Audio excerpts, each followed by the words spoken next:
থেকে জঘন্য ধরনের পিতা কারা জানেন? যারা সন্তানকে প্রতিনিয়ত ঠকায়, যারা সন্তানকে রেখে বাহিরে পরকিয়া করে। আমি তো বলবো ওইসব বাবা এই পৃথিবীর বুকে সবচেয়ে নিকৃষ্ট বাবা, যেই বাবা কিনা সন্তানের দায়িত্ব পালন করে না, সন্তানের বিপদে আপদে পাশে থাকে না।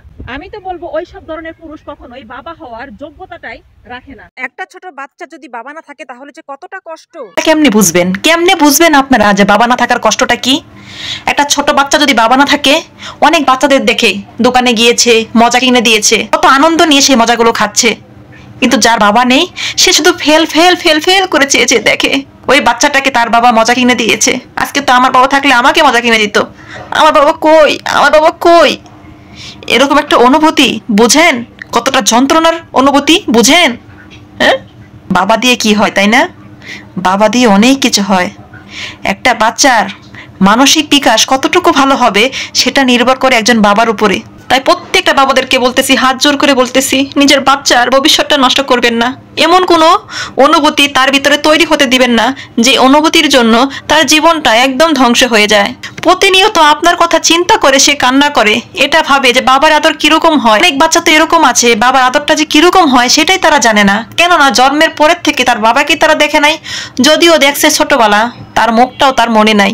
এটা যে কত বড় একটা কষ্ট যাদের আছে তারা কখনোই বুঝবেন না। একটা সন্তান যখন দেখে তার মার দ্বিতীয়বার বিয়ে হচ্ছে, বিয়ে হওয়ার পর যখন সে দেখে তার মার কাছে সে থাকতে পারছে না, মার সাথে ঘুমাতে চাচ্ছে কিন্তু পারছে না, মাকে নিয়ে থাকতে চাচ্ছে পারছে না, প্রতিনিয়ত আরেকটা মানুষ তার সাথে বাজে আচরণ করতেছে, খারাপ আচরণ করতেছে, তাকে দেখতে পারতেছে না।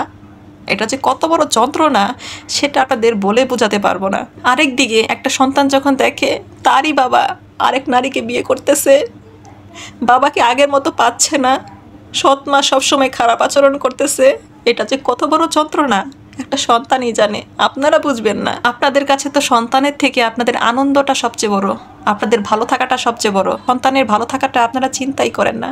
যারা চিন্তা করেন না, আমি বলবো আপনারা বিয়ে করার আগে সন্তানকে গলা টিপে মেরে তারপরে বিয়ে করবেন। সন্তানের সুন্দর ভবিষ্যৎ নষ্ট হওয়ার কারণ হলো দুইটি। এক নাম্বার হলো বাবা মার মধ্যে সুন্দর সম্পর্ক না থাকা। দুই নাম্বার হলো বাবা মা যদি পরকিয়া করে তাহলে একটা সন্তানের সুন্দর ভবিষ্যৎটা নষ্ট হয়ে যায়। এখন আপনি কি চান আপনার সন্তানের সুন্দর ভবিষ্যৎটা নষ্ট হয়ে যাক? যদি সন্তানের সুন্দর ভবিষ্যৎ গড়তে চান তাহলে পরকীয়ার মতো জঘন্যতম একটি কাজের সাথে কখনোই যুক্ত হবেন না। সেখানে আপনি ক্ষণিকের সুখ পাবেন, কিন্তু একটা জিনিস মনে রাখবেন, জীবনেও সুখী হতে পারবেন না। একটা সন্তান যখন বিপদে পড়ে সে সব সময় মা মা বাবা বাবা বাবা বলে ডাকে, আর সেই বাবা মাই সন্তানের কথা একটাবারও চিন্তা করে না, সামান্য পরিমাণও স্যাক্রিফাইস করে না, নিজেদের সুখের জন্য সন্তানকে বলি দিয়ে দেয়। তো ওইসব সন্তানরাই জানে এই দুনিয়াটা কতটা নিষ্ঠুর, কতটা ভয়ঙ্কর। এই দুনিয়ার মানুষগুলো সব সময় তাকে অবহেলা করে, ছোট বড় করে কথা বলে, বলে তোর মা ভালো না, তোর বাবা ভালো না, তুইও ভালো না। সে ছোটখাটো ভুলগুলো করে, তাতেই তাকে এই কথাগুলো বলা হয়, শুধুমাত্র তার বাবা মার জন্য।